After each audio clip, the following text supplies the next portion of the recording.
Welcome back, the passive income investors. To the reality check of slapping you silly on why the heck are you still buying individual stocks? This is a question I pose to myself almost on a bi-regular basis right now, because even the great Warren Buffett can't keep up with the ETFs we are going to talk about today. I have been so fortunate to even outperform the Berkshire Hathaway portfolio, being the iconic billionaire Buffett that, we've all listened to growing up our whole lives, only to realize that, trying to pick individual stocks and take the path Buffett did is just insane. It's stupid. It's so much work. It doesn't make any sense. And this is something I'm largely recognizing. So in the clarity of my transparency, we're going to see how I benchmark against the S&P 500 and the NASDAQ 100, because that's what every investor compares themselves to. And 98% of investors over a 20-year time period will not keep up with these benchmarks, including the likes of Warren Buffett. So in the clarity of my transparency and all the homework I do, hit that like button, folks, because this is going to be an educational one. Zooming out, taking a look, first of all, at where I sit and where I compare. These are all of my individual brokerage accounts from day one when I started investing back in September of 2014. So the orange line represents my basic managed account, which many of you might recall in July of 2015, I dropped about 40% in value because I was day trading penny stocks. Really stupid stuff, right? But we can see as I kind of got my leg into the investing game and I started learning all these companies and doing all this frivolous homework and finding the likes of Canopy Growth Corp and buying it for a few dollars and then selling it for 20s of dollars, which was pretty awesome. We can see I got a little bit of a bump up here. And obviously things kind of petered out for quite some time. And it was right around July of 2017 when I opened my TFSA, guys. And then moving forward, that had a nice pump, but that was also largely because of Canopy Growth Corp. I was trading that a lot in between here. And then we shift a little farther on down, and we can see as of July of 2019, I opened my registered retirement savings plan. And we can see leading to this very moment, my regular brokerage account, the orange line, is trading up 343% since inception. My TFSA, that blue line, is up 129% since inception. And my RRSP, that black line that was only just started, that account 2 years ago, is up 233%. So in the same time period against the S&P 500, which is only up 90%, and against the NASDAQ 100 that is up 188%. As we can see, the S&P is represented by the dotted blue line and the NASDAQ is represented by the dotted green line. Some of my accounts sit well above that and some of them sit relatively in between the S&P 500 and the NASDAQ. I look at this and I'm kind of proud of myself. I'm like, man, all that hard work over the last several years has really paid off. But then you start realizing that, when you average all of this out, because this blue line, my TFSA, is the largest percentage of my holdings, and the RRSP and the managed account aren't nearly as big. When you kind of bring this into a median, I'm actually performing right around the level of the NASDAQ 100, and this is kind of off-putting to me. And why is it off-putting? Well, I have put an excessive amount of work into getting to this point, guys, but there's some easier paths I could have taken. And let me give you an example here. Taking a look at the Berkshire Hathaway Class A shares. If you were a big Buffett fan and back in, let's say, September of 2010, let's see if we can find September here. Just over 10, 11 years ago, comparing all the way up till today, the Berkshire Class A shares are trading up 214%.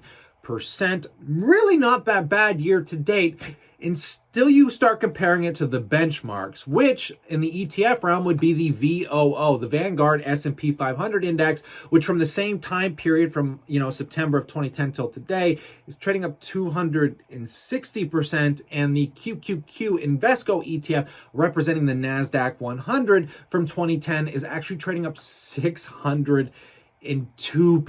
None of my accounts kind of even come comparable to this QQQ ETF. And I want to show you guys what sits inside of these ETFs, because they're generally all the stocks you want to buy individually anyways. So let's just take a look here, because it's honestly staggering. So taking a look at the S&P 500, the VOO, yes, these do have some fees attached to them, but for the stability and the rate of return, guys, is it really a big deal to be paying a 0.03% fee? For every $100 you put in here, you're paying like 3 cents in an expense ratio. Like it's pretty absurdly cheap if I'm being relatively frank here, guys. And just taking a look, you do get a dividend of 1.47%. So if we just minus the 0.03%, I don't even think the performance chart takes into account the dividend that this actually pays out, which has increased pretty drastically over the last decade, because obviously as the S&P 500 companies start increasing dividends and things change, you actually see some fluctuations and increases on this. But if you minus that expense ratio of 0.03 from 1.47, you're still sitting at what, a 1.44 dividend, guys, which it's like, it's so incremental that it doesn't even matter. And when we go into the holdings, more impressively than not, it's crazy that, you know, we're getting Apple, we're getting Microsoft and Amazon and Facebook and Google and Tesla and Berkshire, the one that even underperforms this ETF. You got JP Morgan and Johnson & Johnson. I mean, these are all the companies I would be telling you to buy individually. And I own a lot of these individually. And yes, even though some of these will likely continue to outperform this index, the problem is are you going to be able to sustain your own stupidity? Because in 2020, a lot of us got greedy chasing high-flying SPAC stocks and speculations that in times like this are going to start severely weighing your portfolio down against the broader index. And this is kind of a reality check, if I'm being honest, for most people here, folks, because let's just take a look at the QQQ ETF, which is even more mind-boggling. Now, yeah, we're paying a much higher percentage weighting because we're paying 0.2% in an expense ratio. So for every $100 you put in, you're paying a whopping 20 cents, guys. I think these are annual expense ratios.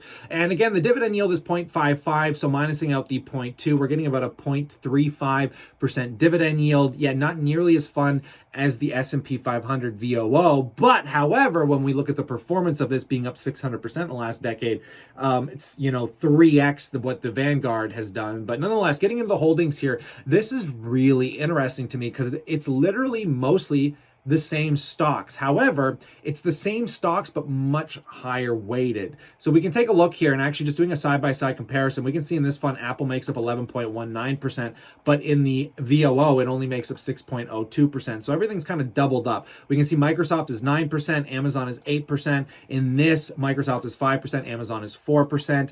So we can see that these top weighted 10 holdings here, when we get into Tesla, Google, Facebook, Nvidia, PayPal, Intel, all these awesome tech growing companies make up 51% of this entire portfolio here, folks. So the reason that I like both of these ETFs and how they correlate together so well is because they don't care about how you feel about these stocks. These are completely biased against feelings, and they weight these stocks based off the market cap performance. So if Apple continues to be a great performing company, it will always make up the top weighting of all of these ETFs. And that's how they both work, guys. So there's no feelings like, oh, I like this SPAC stock, I should put it higher on the weighting. That's not how it works. It's literally just the best performers make it to the top, and they'll hold that top weighting position for as long as they continue to outperform, meaning that you are likely to continue to perform better than anybody else because, like I said, guys, did you know Amazon was going to be better than Tesla? Did you think Tesla would be in the top 10 weighted holdings even 5 years ago? Likely not, but you don't have to make these predictions. And yes,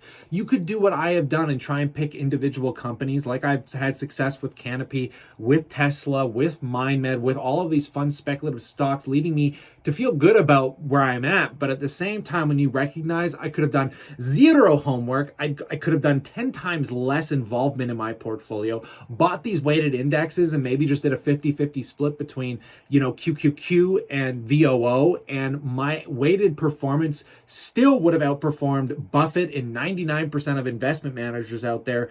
And I literally wouldn't have had to look at a single stock for the last 7 years I've been investing and still would have ended up roughly in the same positions. And I'm telling you this now because my business is taking so much attention away from me and I'm making so much money off my business.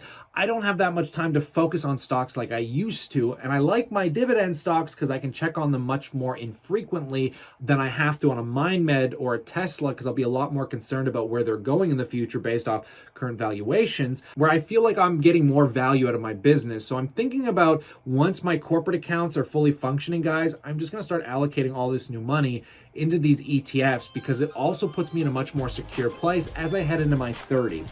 Told you guys, through your 20s, it's appropriate to take a little more risk in your portfolio, but as you begin to age, you might want to work on protecting your capital more than you are trying to grow it. And, you know, this is different for everybody, so I pass the question off to you. How do you guys think about all of this in that comment section below? But stay cool, stay awesome, and I look forward to catching you tomorrow.